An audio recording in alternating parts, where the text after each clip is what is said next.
শ্রীকৃষ্ণ বলেন, জীবনের সবচেয়ে কঠিন কাজ হল নিজের সঙ্গে সত্য থাকা। কারণ মানুষ অন্যকে ঠকাতে পারে, কিন্তু নিজের মনকে ঠকাতে পারে না। যখন তুমি সঠিক পথে হাঁটো, অনেকেই তোমাকে প্রশ্ন করবে, কিন্তু শ্রীকৃষ্ণ বলেন, যে পথ সহজ সে পথ সব সময় সত্যের হয় না। জীবনের সব সম্পর্ক স্থায়ী নয়, কিন্তু প্রতিটি সম্পর্কই কিছু না কিছু শেখায়।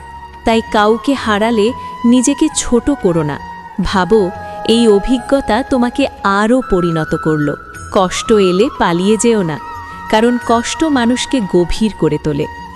আজ যে দুঃখ তোমাকে নীরব করছে, আগামী দিনে সেই নীরবতাই তোমার শক্তি হয়ে দাঁড়াবে। সবাই তোমার লড়াই বুঝবে না, সবাই তোমার বিশ্বাস ধরে রাখতে পারবে না। তাই নিজের ধর্ম আঁকড়ে ধরো, কর্মে স্থির থাকো, আর বাকিটা আমাকে ছেড়ে দাও।